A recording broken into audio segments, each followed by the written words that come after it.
All right, welcome to episode 11 of the Our American Hoops podcast, what is also the very first live streamed episode on the Sports Fluent Media. Super pumped to be part of this program. And I'm joined by, as per usual, by my older brother, John Driscoll. Hey, H, thanks for having us on. What an intro. Absolutely love the intro. Absolutely, yeah. You can shout out to Tony from Sports Fluent Media. He's the CEO of this company for that. And then also, we would love to have our other younger brother, Matt Driscoll, on. However, he is being a typical college boy right now on spring break, so we're all very jealous of him. But he'll be on the next episode for sure. But to fill in, we do have our friend Peter Foreman filling in for him. Yep. Thanks for having me, Chris. Excited to be here. Absolutely. Yeah. Thanks for coming on. We're all very excited for going live. We're excited for having you on. It's going to be a very great show. So to kick off the show, we're just going to talk about some current events just a little bit. More specifically, we'll be talking about the NBA standings in which they stand. So we'll start off with the Eastern Conference. So out east, or I shouldn't say out east because we're in East, but we have the Boston Celtics are at the top of the East. They have a commanding 8-game lead on the Milwaukee Bucks, who are in second place, who are 1 game ahead of the Cleveland Cavaliers, who are 3.5 games ahead of the New York Knicks. So John and I have talked multiple times on the show about our fandom of the Boston Celtics. So John, want to start off talking about that? Yeah, I mean, the Celtics just kind of seem to be getting better. I think in years past with Tatum and Brown, with the Tatum and Brown-led Celtics team, you kind of sometimes would see them play down to their competition, maybe not take specific teams too seriously, and kind of choke those games away against teams that they should be, kicking ass up and down the floor. But I think this year they're kind of taking care of business the right way, no matter who they play. They kind of had I've been waiting for them to get to their easier part of their schedule, but it seems like play around the league has been very good. But even these games they're favored by double digits, they've been taking care of business, and that's good to see. Yeah, we usually don't have 100% agree with all that said. And we usually don't have any unbiased hosts come on the show. We've had John, Matt, and we've also had our other friend John, the massive Knicks fan. However, Pete really doesn't really have a set fandom, so that's going to be very rare having an unbiased fan perspective coming in. So Pete, what are your thoughts? What are your unbiased thoughts on the Celtics this year? So I mean, the Celtics right now they're having an exceptional regular season. I think they're going to continue that into the playoffs. There's definitely still, a few things that worry me when it comes to them being able to win an NBA Finals. I mean, primarily it's just not necessarily the East, but what they're going to have to go up against within the West. Yeah, I mean, right now they're the clear top favorite of the East. Personally, they're not my favorite to win it all. But I'd be very, very surprised if they don't come out of the East this year. Yeah, I would be too. They really got to win it this year. As much as we can say, if they don't win, Tatum is only 26 years old, so they still have time. Windows in NBA franchises are always a lot smaller than they seem. So this has to be the year they win, and hopefully it is the year. But anyway, that leads me to my next discussion of if the Celtics are not. We shouldn't say like so. If the Celtics were to make the conference finals, who would pose the biggest threats to them? So Pete, who do you think out of the 3 other teams that I mentioned, who do you think would be would pose the biggest threats to the Celtics in the East? Yeah, so I mean, once you get to the playoffs, I think it really comes down to superstars, and then role players are a little bit more secondary. So it's got to be the Bucks. I mean, Giannis and Damian Lillard. Those, and on the Cavs, it's all right. You got Donovan Mitchell, you got Mobley, who's good, you got Jared Allen, but Darius Garland, Donovan Mitchell's the only real, if you want to call him a superstar. And the Knicks, you got Jalen Brunson's really the only superstar. Julius Randle's a star, and he's hurt right now. Who knows what he's going to look like when he comes back? So I really think it's the Bucks. Any takeaways, John? Yeah, I would have to agree with Pete, especially the way they've been playing over the past 2 weeks. I think if you asked me this question a couple weeks ago, I probably would have, if you were to rank them, I might have even put the Knicks ahead of the Bucks just by how they were playing. And I think the Knicks, when they're healthy, they have like 10 guys that can crack a playoff roster essentially. So I do agree with Pete. I think the Bucks are the team that poses the most threat. I think that the Pat Bev edition, while we kind of trash him individually, I think that has helped them a little bit, just give them a little more fire and a little more grit on defense. But yeah, I would say the Bucks. The Knicks, unfortunately, a little banged up. We don't know when Julius Randle's coming back. I do think Jalen Brunson's a kind of a playoff accelerator. I think he gets better in the playoffs. And the Cavs, I think, just are a little too young. They've been doing a lot of good stuff this year, but maybe just a little too young to pose as a threat. Yeah, absolutely agreed with everything said. And one thing we didn't mention is that a couple of days after Doc Rivers was hired, we were talking about it on the show about the potential changes that he could make, and he has been a massive asset since coming back. They had a very slow start. They were 3-7 to start, but however, they've been on fire since. I'm pretty sure they were like first and second in both offensive and defensive net rating with them coming back. I think the starting five of Giannis, Dame, Beasley, Brook Lopez, and Chris Middleton has been the best starting five net rating in the league for the entire season, not only since Doc has started. So there's a lot to look forward to for the Bucks. Obviously, their main issues are can they succeed? Can they survive with non-Giannis minutes? They had a big win yesterday against the Clippers without Giannis, so that's a big plus for them. I would definitely take the Bucks over. Like, I definitely think the Bucks are very, very solidly the second best team in the East this year, especially with the Cavs and the Knicks slowing down a little bit. The Knicks are a bit of a different story since both their second and third best players in Randle and OG Anunoby have been out for a little bit. If I'm not mistaken, I think the Knicks are like 12-2 with OG Anunoby. So that'll be a very interesting scenario when he comes back. But yeah, I would say Celtics 1, Bucks 2, and then 3 and 4 is like a toss-up between the Knicks and the Cavs as of now. Obviously, we could talk about the Miami Heat being they're obviously big playoff risers as well. Not a big fan of the Heat, especially with their Celtics and the Heat rivalry. That's one thing I do appreciate, though, is that one of the biggest complaints about the NBA today is that there are no rivalries anymore, but the Celtics and the Heat legitimately hate each other. So that's actually one thing that I do enjoy seeing. But yeah, so that's what we got for the East. But however, out West, the West is a bit more of a dogfight. There's really no set number one. So the Wolves are currently number one in the West. It was the Thunder last night up until they lost to the Lakers. So the Wolves are up on the Thunder by half a game. They're also up on the Nuggets half a game. And then the Clippers are 3 games behind. There was a time where the four of them were tied together, but the Clippers have fallen off a little bit. But still, either way, I definitely think that they're just as competitors as the other four. So, John, who would you take in the West as of now?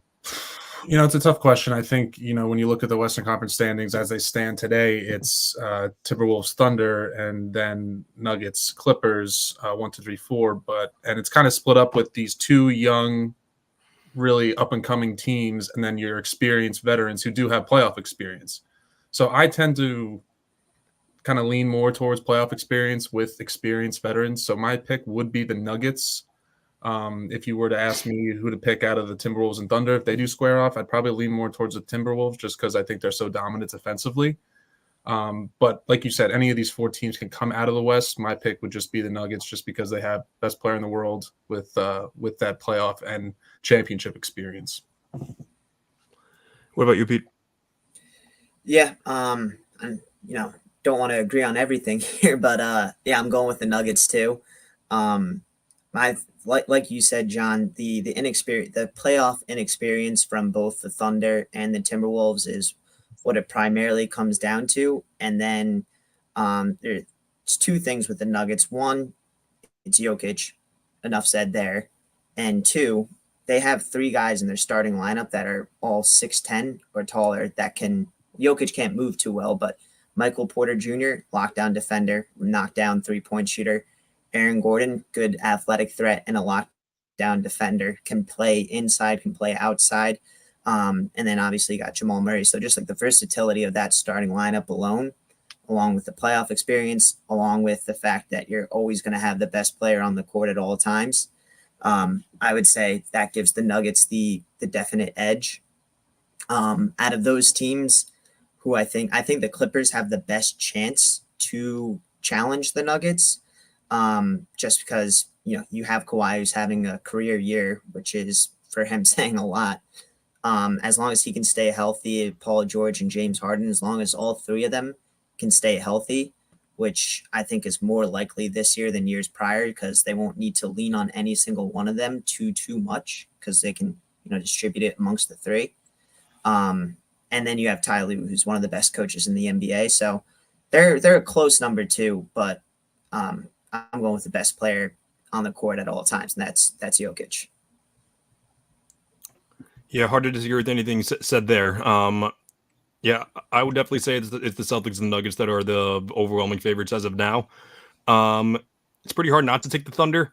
Not pretty hard not to take the Nuggets. But that being said, my preseason picks were the Clippers. So I would I would lean the Clippers because as Jokic is the best player in the league. However, I do think that playoff Kawhi is also a different monster. Especially if you see him for a full playoff run, he'll be hard to stop.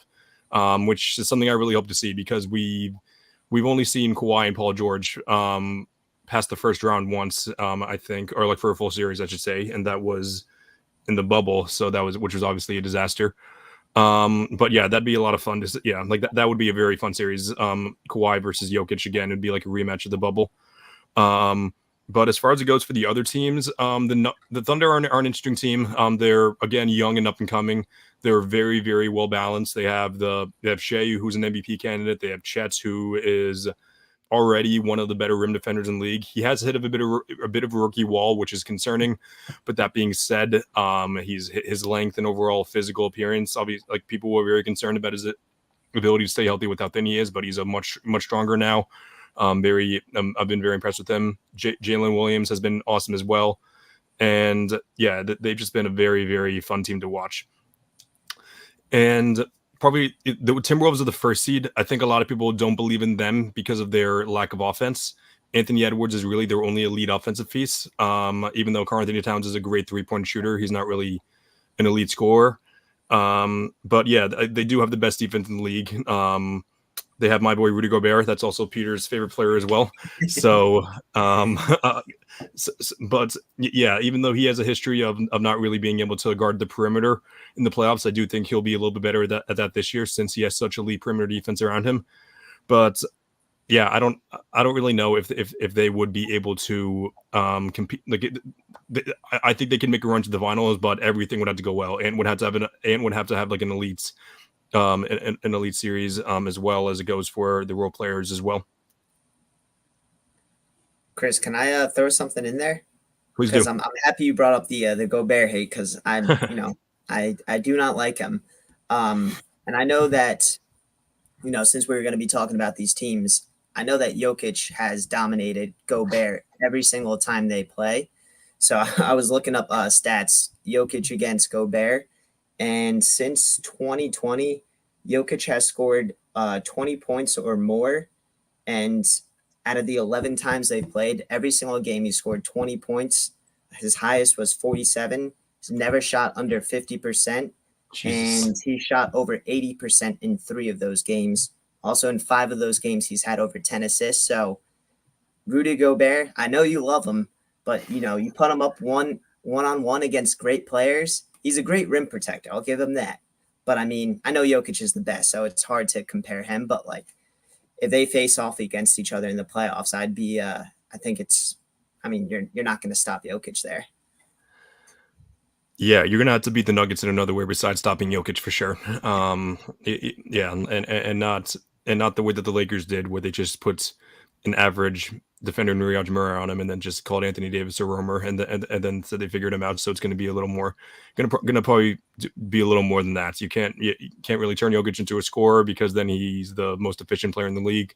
But yeah, nobody's really figured out a way to stop this version of Jokic. So it'll be interesting to see what adjustments Chris Finch, Ty Lue, Thunder head coach, I forgot his name. It's coming to mind. I forgot his name, but whatever adjustments they might make. And yeah, I do think it's going to come down to those 4 teams in the conference finals. The Suns could put up a fight. The Pelicans are a team that I like. They've been up and coming.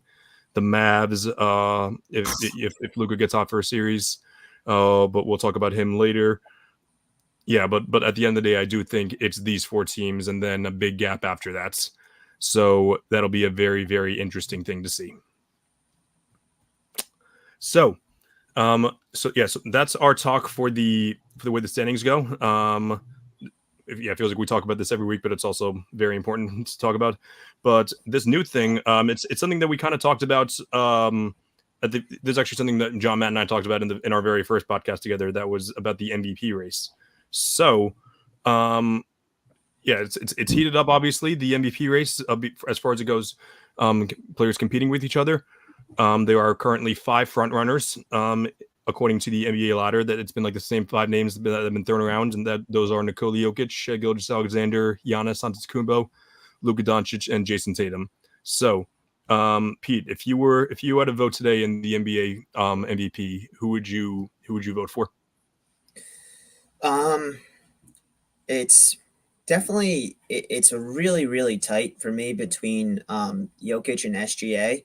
I mean, I know for a fact they are the 2 heavy favorites, and I think they're rightfully so the 2 heavy favorites.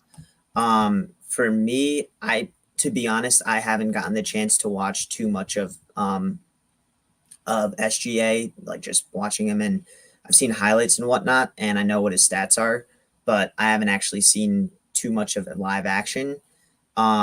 So it's tough to judge, but right now I would still say Jokic. Like the one thing I heard, I was watching a game the other night, and one of the commentators, I think it was JJ Redick, was saying this. It was like, with Jokic on the floor, every single possession, you're gonna get a good shot. And there's probably 5 or 6 guys in the league, if that you can guarantee a great shot every single time they're on the court. And he's definitely one of those guys. And I think I don't think there's anyone that impacts the game as much as he does across the league. So he's definitely my pick. The only thing I could see is definitely some voter. I mean, I know SGA is having a fantastic season, and there's voter fatigue. You don't want to be picking Jokic, Embiid, Jokic. But that's who I would be picking. Yeah, I mean, I would agree with Pete on the number 1 pick. I think Jokic is. I mean, he just does things that nobody's really been doing before, and he does it so consistently and quietly. So he would be my number 1 pick. However, for my number 2 slot, I'd probably put Giannis there. I think Giannis is somebody who may have had experienced voter fatigue in the past and a little bit this year. I mean, he's putting up the 30, 11, and 6 on a top team in the Eastern Conference. I think the SGA hype is a little overblown. I do think he deserves to be in the top 3, top 4 consideration for the award, but I think he becomes a little overrated by the media. And then, I mean, just to talk about the other guys, Luka and Tatum rounding out that top 5. I think the NBA ladder has it right with their top 5. Whether you want to put Luka and Tatum where you want to put them is up to you, but I don't know. I think that in terms of Luka, winning should be valued more. I think that he sometimes seems like a more efficient Russell Westbrook, prime Russell Westbrook, but he's ball dominant, and sometimes that doesn't really equate to wins. And I think there should be something to be said about Tatum being by far the best player on by far the best team in the league. But to sum up, it would be Jokic followed by Giannis. Yeah, it doesn't really feel like we're disagreeing a lot on the show so far, other than our Rudy Gobert banter. But yeah, I'm someone who's a big advanced stat guy. Like even if people not everyone loves advanced stats, I do. But even if you don't like advanced stats, I feel like it's pretty easy to pick Jokic, given the fact that he is he's putting up like the most efficient stats on one of the best teams in the league. He's one of the most efficient scorers. He's probably the best rebounder in the league. He's easily the best passing big in the league. I mean, you might even take away big out of that sentence. He might be the best passer in the league, unless you want to take out Luka in that sentence, maybe. But yeah, and as great as Jamal Murray is, he's a great player, but he's pretty inconsistent in the regular season. So that definitely helps his case, in my opinion. I'm someone who's been very critical of SGA through the years. I feel like he's always been just a little bit overrated. And part of that might be me underrating him a little bit, but I just feel like he's always been in conversations with guys that he's just not in yet. And that includes this year, where people are saying that he's already better than Tatum. He's on the same level as Giannis, and I just don't see it yet. I think that pretty much every player in NBA history has always been, oh, this player is extremely talented and he's great, but we just need to see him in the playoffs first. I feel like we're not really seeing that a ton with SGA, so that's my number one issue with him. There's also the issue of him kind of being reliant on the free throw line, which I know sounds like a casual take, but the reality of the situation is that every single player who's been very reliant on the free throw line usually ends up coming up short in the playoffs. That includes Jordan, who was very reliant towards the beginning of his career. But yeah, that's my take on SGA. Yeah, definitely agree with you on Giannis, John. And I actually brought this up on an episode a few weeks ago. I think it was an episode that I was just recording by myself.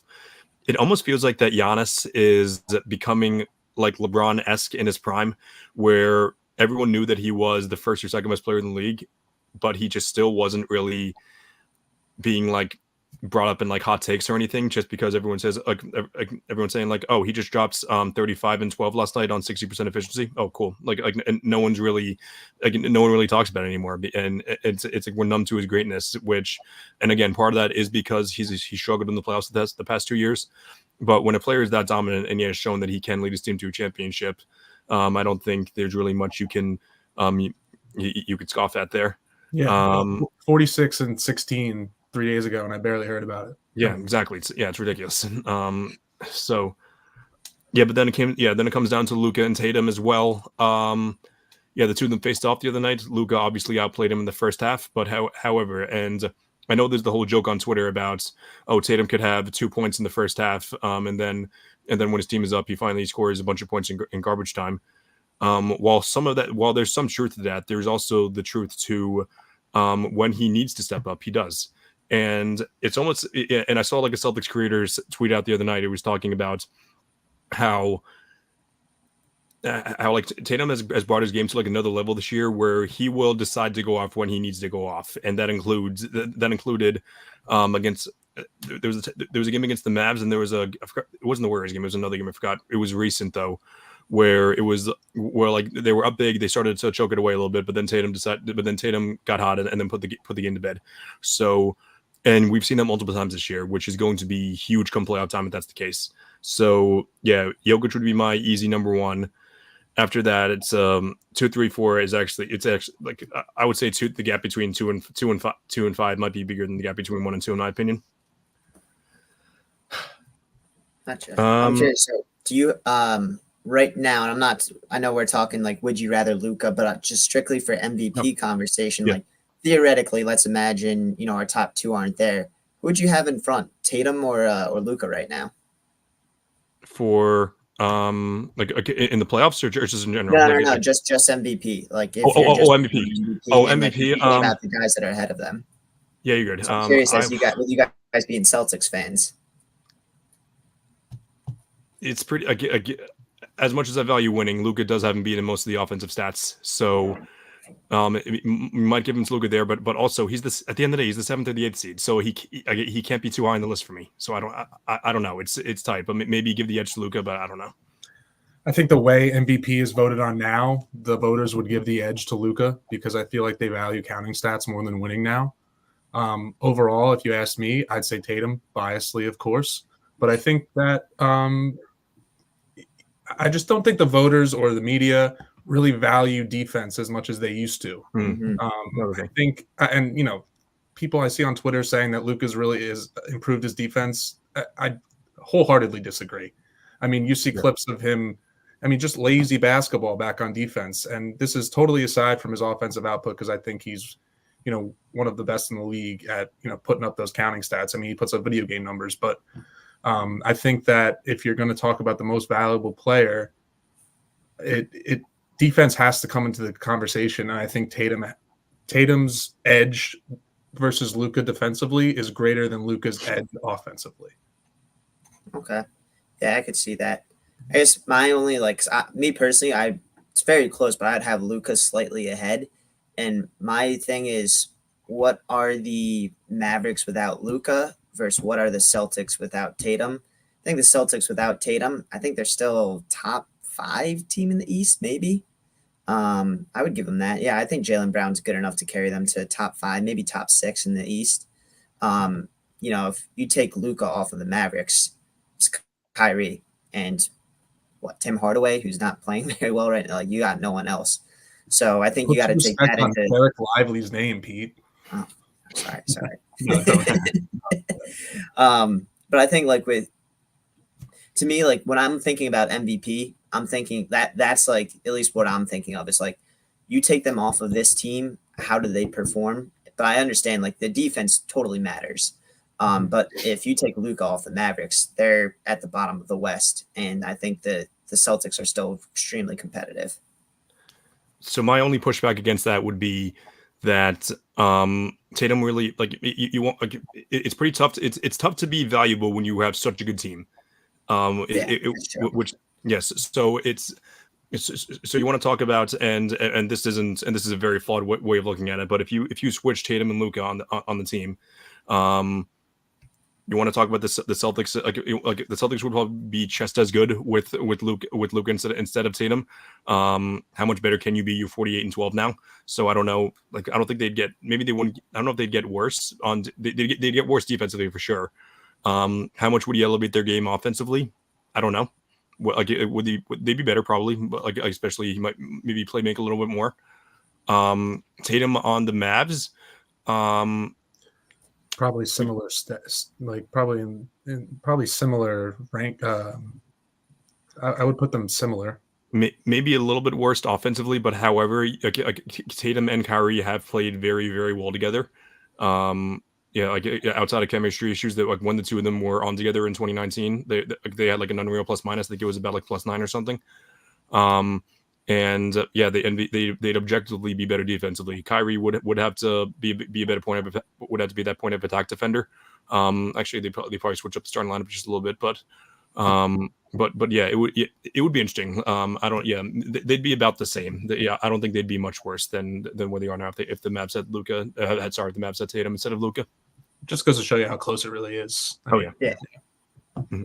Which I know a lot of people on TikTok who are also me on the channel would disagree with that, but however, like again, the Celtics are so good and part of that because of Tatum.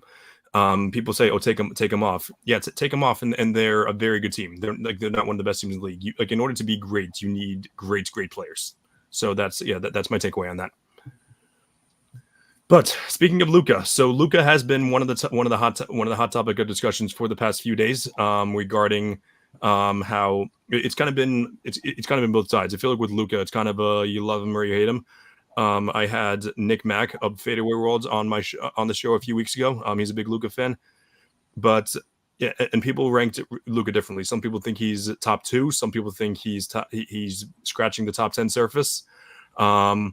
So that's what we're going to talk about now. We're just going to go through, and this is a very typical podcast segment. We're just going to go through different players in the NBA, ask them, would you take Luka or would you take this following player? And and some players we'll talk deeply about. Some players we won't really get into at all because it's not really too big of a discussion.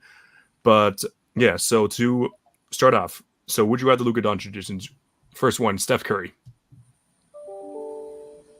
Pete, you want to start?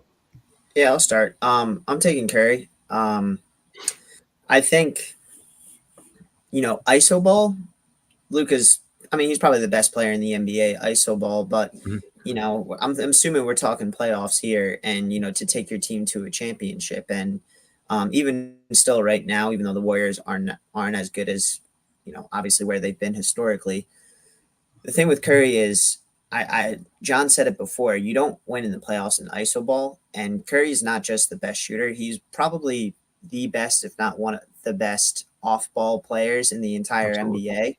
And I do think that is important and, doesn't show enough in the regular season, but when the game slows down and you get into your half-court sets, it does show in the postseason.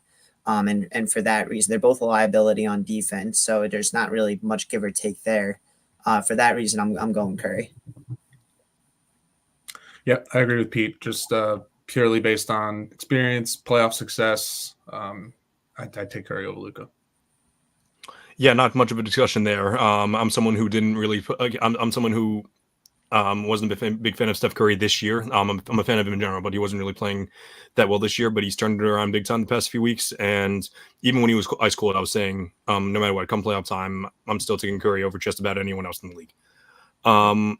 Next man up, SGA. Sean, you want to take this one?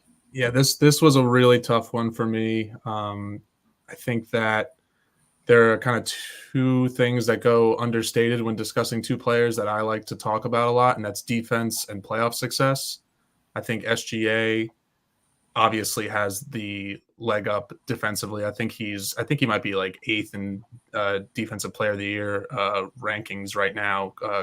Tell me if I'm wrong on that, Chris, but definitely give the edge to SGA defensively. Playoff success, obviously Luka missed the playoffs last year, but he does have the edge over SGA in that regard. So honestly, I kind of put down earlier that I would have picked SGA, but right now I'm leaning more towards Luka, just because I need to see something from SGA in the playoffs. I mean, it's been relatively nothing, and this is kind of what has bothered me. I mean, all of us with the discourse around SGA, where other players are kind of held to a different standard, where they call Tatum he choked in the finals, but SGA hasn't really sniffed the second round. So it kind of has to keep. I'd like it to be a set standard for that. So I'm going to lean Luka, but definitely subject to change if SGA has a good playoff run. Yeah, I'm gonna go. I'm actually gonna go SGA on this one. And to John's point, so I didn't really think about historic playoff success when given this answer, which you do make a very good point there. But I think defense is critical. And Chris, maybe I missed something, but I was looking up some stats earlier and just overall plus minus. So Tatum was number 1 in the league. Your boy Derek White was number 2 in the league. Jokic was 3 and SGA was 4. And I didn't see Luka on the list, and there's 25 people there. So I could be wrong. I might have missed him, but so that just goes to show that he's not playing good enough defense. And yeah, I do believe that, some guys in the NBA, it's just they're not going to try hard on defense until you get to the postseason, but you still have to show that you can do it, which he has never shown that you can do it. And meanwhile, you got SGA, who's leading the league in steals, if I'm not wrong. And great on-ball defender. So he's definitely not nearly as much of a creator on offense. He's just more of a pure scorer. But I would take that with the defense over what Luka gives you. Yeah, I'm taking Luka pretty easily. Yeah, as much as I give the leg up to SGA on defense, I do think that I do trust Luka in the playoffs more. That's what it comes down to at the end of the day for me. Yeah, and yeah, as great as SGA has been this year, Luka has the track record, so I'm taking Luka relatively easily for me there. Next man up, LeBron James. Oh, you Pete. Someone else has got to take this one. I got to think this over now. All right, I'll take it now. I think until LeBron James leaves the league, I'm taking LeBron. Granted, unless there's a huge fall off, I think they're relatively in the same area in the standings, and you could argue LeBron does have the better team. But I mean, one of the best players of all time, if not the best, depending on how you want to argue. I take LeBron just based off playoff success, experience, and yeah, that's mine. Luka obviously hasn't beat in a ton of the counting stats, but I think that has to do with a lot of usage rate stuff, and I would take LeBron. This is a tough one because even when I was making my list beginning of the year, I was taking I took Luka overall because he's more available and he's much better offensively. Neither of them are good defensively anymore. So I give the leg up to Luka. However, the last time we saw LeBron in the playoffs, he dropped 40 in an elimination game. It's ridiculous. The guy is in his 21st season, and he's playing I don't want to say the best basketball of his life because it's obviously not the best basketball. But he's playing. He's a top 10 player. And playing like this, it's ridiculous. Yeah, so I feel like this is almost hypocritical of me to say after my last answer, but I would actually take Luka here. And I remember like last year, I forget. I know you said LeBron had that like fantastic game 7. There's one game where I forget even what series it was, but I remember watching it was like he went off the game before and like put everything he had into it. And then the next game he was just gassed and couldn't really go as much as you would want him to go. Right. And I mean that's nothing against LeBron. He's 40 years old. Like it's gonna happen. So like when he wants to be the best, when he's physically fully 100%, and not just injury, but just overall stamina wise, he can still be a great defender. He can still dominate the game offensively. But you're seeing now he's not like that all the time anymore. So he has to kind of pick and choose when he decides to have that 40-point game, or when he decides to have that incredible game 5 or 4, whatever game that was. I just remember it. Whereas Luka, he's going to drop 30 to 40 points a game and 10 to 15 assists every single time he's out there on the court. Yeah, he's a liability on defense, but like you said, Chris, LeBron isn't when he doesn't want to be, but nowadays he has to choose when and when he does not want to be. And that's why I'm going with Luka. Yeah. All the great points there. Next up, LeBron's teammate Anthony Davis. You can take that, Pete. I'm going Luka. This one isn't too hard for me. AD not great on offense all the time, inconsistent. Luka. Yeah, I agree. It's Luka, and I do like Anthony Davis. I think he's one of the most versatile defenders in the league. He's exciting, but like you said, inconsistent offensively, inconsistent with staying healthy. Yeah, I think it's Luka pretty easily. Yeah, I think AD's the best excuse me. I think AD's the best defensive player in the league, but in the playoffs you need to be able to create your own shot, which AD isn't really great at, especially with LeBron off the floor. Got a few guys more up. Most of these we're going to fly by after that, but next one up, Devin Booker.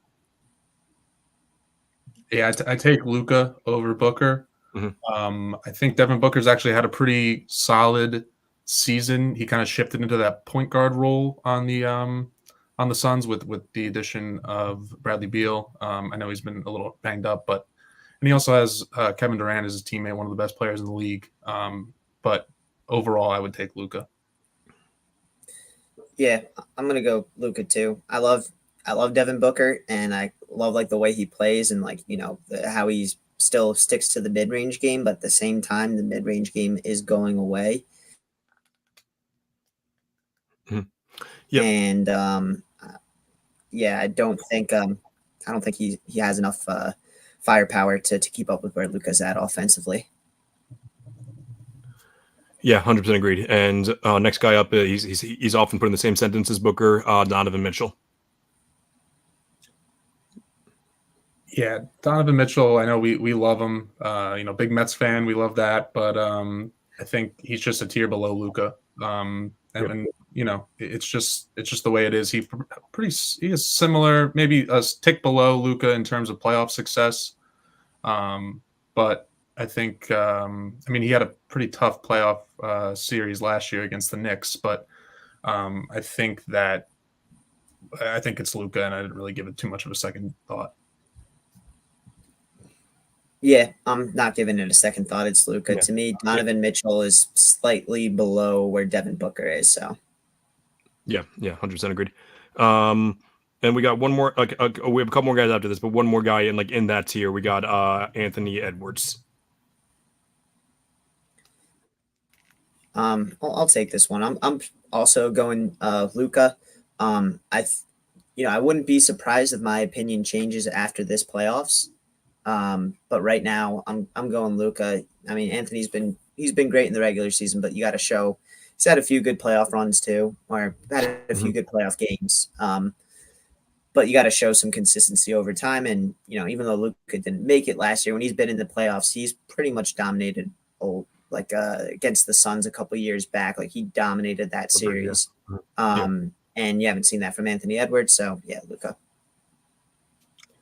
Yeah, I agree with you, Pete. And I do love the way Anthony Edwards plays basketball. I think he's one of the better two-way players in the league, and up and coming potential superstar. I don't think he's on that tier of Tatum, Luka, those guys yet. I think the playoff success needs to show. I think he just needs to get a little bit older. Obviously, he hasn't beat defensively, but I don't think it's enough. I think he needs a little more time. But like Pete said, it could change after this playoff run. Absolutely. Yeah. I agree with everything you said there. Luka's just shown more, been there, done that more. So yeah, and definitely better shot creator. So these last four guys are going to be interesting ones for all of them having different reasons. Next guy up, we have a teammate of one talked earlier, Kevin Durant. See, this is a really tough one for me. I think I've been a huge fan of Kevin Durant, one of the best, if not the best, pure scorers of all time. Just, all three levels efficiently, has the playoff success. But I do think that the past couple of years, he has not had excellent playoff runs like he has in years past. I think ever since his foot stepped over the line against the Bucks with the Nets, it's kind of been a little bit more downhill. He had a historical series, I'll give him that. But I don't think he's been held to the same standard that he was. And the past couple playoff runs, he got swept by the Celtics and Jason Tatum. I don't think people kind of talk about that enough. Nope. I think if you had looked at like a graph, you would see kind of Luka creeping up, Kevin Durant maybe slightly going down. But I think that's what makes this playoffs it's going to be so interesting. I saw a tweet the other day. I sent it to you, Chris. It's like the narratives after this playoff run, especially in the West, are going to be disgusting. There are implications. You know who's tweeted that? Yeah, River Brown from Pick a Side podcast. Yeah, it was. Yeah, Great tweet, because it's so true. I think that so many narratives are going to be pointed out depending on who wins this, 4 to 7 game series. I think honestly, I've kind of crapped on Luka a little bit this podcast, but I think I might take Luka. Yeah, it's a tough one for sure. Yeah. So I'm going to say a bunch of bad things about Durant, or worse things to favor Luka over Durant, but overall I'm still going Durant. Like one of the things that the thing that Luka does better than anyone else except for maybe Jokic is he takes the shot that he wants to take. Like, it's not like, oh, there's someone contesting me, but I'm better than this player, so I can shoot over them. It's like, yeah, he does those step backs, but like that's a signature step back, and everything else is just so, smooth, and I feel like he's never forcing something that he doesn't want to do. And watching like Kevin Durant play and just, a few other people, they're fantastic. They're great at hitting very difficult shots, but I feel like they can't always get to the spot that they want to, or they're not always getting to the spot they want to, and taking those difficult shots. And when they're on, it doesn't matter. But when they're off, they're off. And I feel like with Kevin Durant, over the last 10 years, like he's always on. It's definitely dropped off, I think, slightly, not much. So, offensively, I'd much rather have Luka. But then when it comes down to it, Kevin Durant's still 7 feet tall and can move and can block shots. And that's why I'm still going with Kevin Durant. Yeah, it's tough. For the first 42 minutes, I might take Luka neck and neck. But for the last 6 minutes of the game, I think I'm still taking Kevin Durant. And as long as those 42 minutes are going to be very close, if Kevin Durant, if those last 6 minutes is what takes Durant over the edge, I might take Durant. But you know what? Yeah, I'm going to say I'm taking Durant. Which maybe that's a little being a little too nostalgic there, but yeah, I'm still going to take Durant. We got 3 more guys. This next one up, John and I are huge fans of him, Joel Embiid. Yeah. Which it's very tough to I shouldn't say very tough because he was still playing this year, but we haven't seen him playing a little bit. But I'll get my answer now. Yeah, I'm taking Luka very easily. Because for everything that we criticize Luka for, Embiid's better defensively, obviously. But Yeah, come playoff time, who do I want with the ball in his hands? At the end of the game, it's Luka very, very easily. So I don't know I don't know what you think about that, Pete. So I'm actually going with Embiid, and I'm going with him pretty easily. Well, one thing before, and it's always tough to say because we might not get the chance to see him in the playoffs this year. But the one thing like I noticed when watching the Sixers play a lot this year, kind of like I was saying about Luca, is like he takes the shots that he wants to and doesn't like allow the defense to dictate his shots. I noticed Embiid doing that a lot more this year. I think maybe bringing in Nick Nurse might have helped out a little bit, or letting Tyrese Maxey take on a bigger role and utilizing that pick and roll game a little bit more. Um, I mean, I think that's why statistically, up until he got hurt, he was having his best year ever, better than his MVP year, I think. Um, so with that being said, I would anticipate I would continue to see that in the playoffs and kind of seeing their play like a little bit more fluent. I know when they got beat, I think Celtics beat them last year, right? Correct. Yeah, and like there was times where he would get the ball at the 3-point line and like try to dribble drive past Embiid. It's like, or not Embiid, by Horford. It's like, dude, you're 7 feet, massive. Catch the ball on the low block, and if you can't get it on the low block, go set a screen for Tyrese Maxey so you can go do work. And I feel like we started to see that more this year with the Sixers. So I think with the right coaching, like I'm going with him. I'm going with Embiid. Yeah, it's funny when I initially looked at this, I picked Embiid, but the more I think about it, I think that the playoff success really plays a factor here. And I mean, we talk about defense. Joel Embiid's probably the second best rim protector in the league, arguably top 3, let's say. So he obviously clears them on defense, but like the way Joel Embiid plays the game, he's probably one of the better regular season players of all time. But we talked about players who rely on the free throw line. They sometimes struggle come playoff time. James Harden, Joel Embiid, potentially SGA. We don't know. I don't want to throw that out there yet, but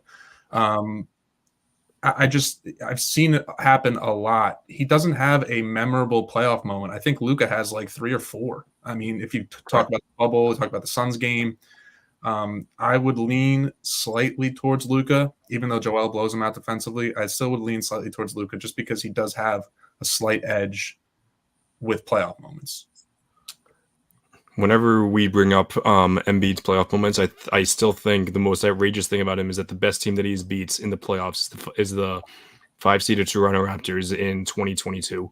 That is just outrageous. That's the best team he's beaten, and and I know he hasn't had the best team, but that's the best team you can beat. That's really tough. Yeah. We got 2 more. Yeah. Seriously. Yeah, we got 2 more guys. Second to last guy up, Kawhi Leonard. That's this one is one I was very interesting to see because the 2 of them have a history. Luka has played him twice in the playoffs. Luka played better than him in both playoff rounds, even though. Well, I don't know about that actually because Luka played better than him in 2021 in the bubble, I think. But then in 2021, when it went 7, it was tough because Luka put a better counting stats, but at the end of the games, Kawhi was targeting Luka, and Luka was drawing screens away from Kawhi. So, Kawhi's back to playing like an all defensive player this year, and also playing elite on offense. So, I would probably take Kawhi, but this is another one this one's much closer to me than the Embiid one, in my opinion. Yeah, I think that Kawhi is such a difficult player to rank because, I mean, before this regular season, I mean, he's having a great regular season this year, but before this regular season, it was almost like he wasn't taking it seriously. That very well could have been because of injuries, but I guess the discourse around him was that he didn't really, give too much care to the regular season. But come playoff time, Kawhi's a top 5 player, in my opinion. Both sides of the ball. Top 5, both sides of the ball. I think he's very versatile defensively, kind of unlocks, he's that mid-range is unguardable when he comes down the floor. I lean towards Kawhi because he does check the boxes of defense and postseason success. But like we talked about earlier, this playoff run is going to tell a lot of stories. Yeah, I'm on board with Kawhi. As long as we're not taking injuries into consideration, I think it's Kawhi, and Yeah, I hate saying it's not particularly close just because of the playoff success that Luka has shown that he's capable of. But again, just when it comes down to like, I I really don't think that individualistic style of play where it's just, oh, let me go one on one. I mean, I know he's a great pick and roll player too, but I'd rather have someone where it's like, you get Luke or you get a Kawhi catching it in the mid post, and then someone has to come double, and then offense starts moving around. I don't think sticky play, which is kind of what Luka is. I mean, he said his highest usage rate in the NBA. I don't think that works in the playoffs, so I'm going with Kawhi. Yeah, I agree with all that, and yeah, and I think the Kawhi also gets underrated as a scorer. He's massively strong. Like gets to his place when he needs to. Can back down pretty much any big in the league. Can shoot the three ball. He's like a flawless scorer to me. Last guy up, Jason Tatum. Pete, you can take this to start. Yeah.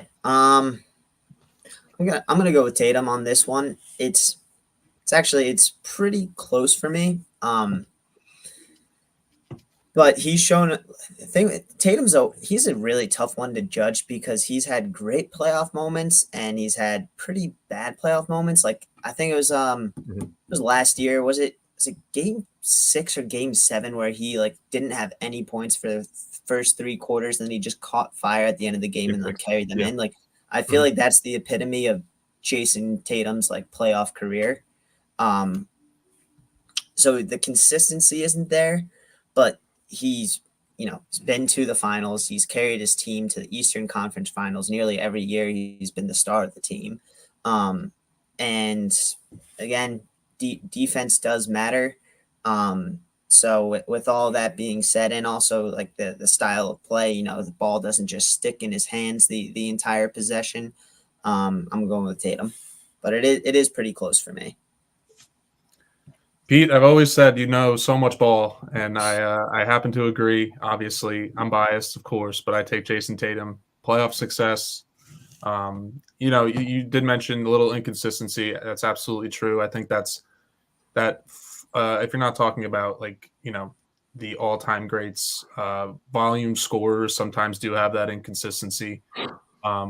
But this year, I think he's taken a step up with his playmaking abilities. In years past, maybe when they would get to the playoffs and teams would throw doubles at him, he would get a little, shaky, or he wouldn't be as successful. But now he's looking to pass out of the doubles. He's doing a really good job at that. I take Jason Tatum over Luka. Give me Christopher Tatum over Luka Doncic. Everything said. As much as I do think Luka is the better offensive player. I think that Tatum is a more polished offensive player. I think he's willing to pass it off to his teammates a little bit more. He doesn't really hold on to the ball for too long. And then of course at the end of games, if you need to get a bucket, you can pick either the two of them. But if you need to get a stop, you want Jason Tatum. So yeah, it's very biased, but this one is relatively easier to me. But anyway, that wraps up the show for tonight. Quick plugs before I head off. If you could follow this, any social medias by Sports Fluence. I think he's sports_fluent on every social media site, on TikTok, Instagram, and X, as well as some of his YouTube accounts. This is one of the many shows that are going to be published on this account. I'm very excited to watch some of the other shows that are being published.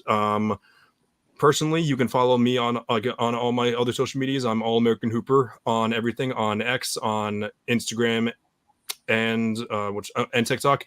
I also write for primetimesportstalk.com. This is also going to be uploaded to their website as well. You can check out some of my columns there as well. But John, Pete, thanks so much for coming on. And to everyone watching, thanks so much for tuning in live, and for those who didn't watch this live, thanks so much for doing that as well. And again, John, Pete, thanks so much for coming on. Yeah, thanks for having me. Appreciate it. Thanks a lot, AH. Absolutely. Have a good night, everyone.